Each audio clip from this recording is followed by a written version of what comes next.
Maraming salamat, Noel. Magandang umaga sa inyong lahat, mga kasama. Lunes na naman at tila napakabilis ng panahon. Mabilis tumatakbo ang araw. Malapit na namang matapos ang unang buwan ng taong kasalukuyan.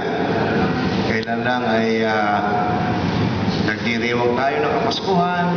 Ngayon ay matatapos na naman ang Enero at patungo tayo sa araw ng mga puso. Happy Valentine in advance sa inyo lahat, mga kasama. Sa Biyernes, nais kong ibalita sa inyo na yung iba kong mga nais maghanap ng trabaho. Meron tayong gaganaping job fair dito sa ating ginagalawan ngayon. At kung maaari, yung mga qualification ng mga kamag-anak ninyo na gustong humanap ng trabaho ay ipatala nyo na kagad dito sa atin sa barangay upang pagdating ng Biyernes, alam natin kung saan natin sila dadalhin lamesa para doon ay mabilis silang makapag-apply, makapaghanap ng anumang mga trabaho hinahanap nila. Ito ay magsisimula ng alas 8, maghapon itong gaganapin dito sa atin. Ito ay napakalaking pagkakataon doon sa mga naghahanap ng trabaho, lalong-lalo na sa mga kamag-anak ninyo. Ibalita nyo ito. Kailangan lamang para mabilis ang proseso, magparehistro na kagad sila dito sa atin sa barangay. Katulad na sinabi ko, upang madali natin silang maituro doon sa lamesang dapat nilang puntahan. Hindi ko maintindihan yung tinuturan ni Kagawad Hill tungkol doon sa, ano ba yun? Yung kalendaryo na hindi ko alam kung ano ang nangyari doon. Kasi yun ay dinala doon sa opisina. Ipinabigay ko lamang yung may mga pangalan. Hindi ko alam kung sino-sino ang mayroon at wala noon. Ngunit gano'n pa man, ang daming sobra sa opisina ko. Hil, baka kailangan mo. Nabanggit ko pa mga inaanak ko sa kasal yun. Totoo yun. Inaanak ko sa kasal yung mag-asawa na yun. Ngunit nagtataka ako sa iyo, bakit ganun? Pati ako parang kasama doon sa binabanggit mo. Para bang ginagamit mo pa na kung kami may relasyon bilang magnino. Dapat sana'y wala na noon. Kung gusto mong tukuyin yung tao, tukuyin mo na. Huwag mo nang banggitin ito'y inaanak ko.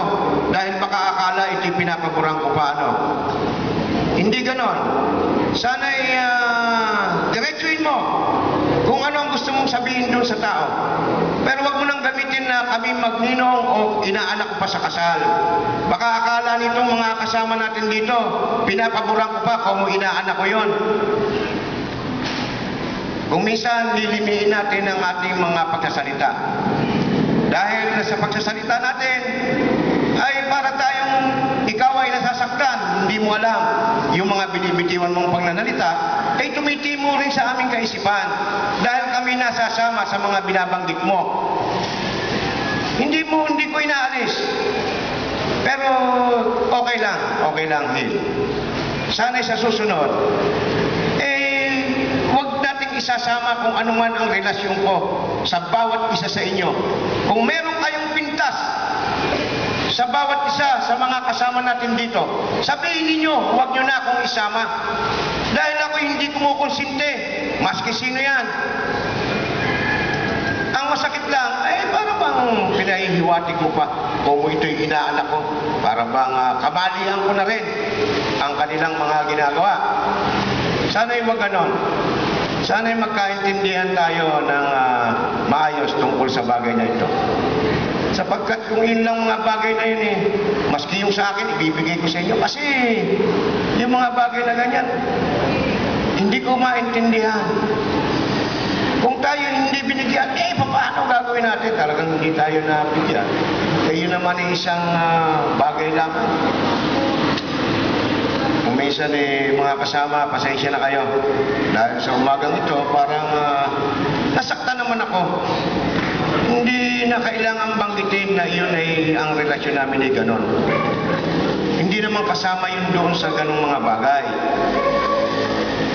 Kaya sa inyong lahat, mga kasama, maraming salamat sa inyong pagbibigay ng mabuting serbisyo sa ating mga kabarangay at sana ipagpatuloy natin yan. Magandang umaga po sa inyong lahat.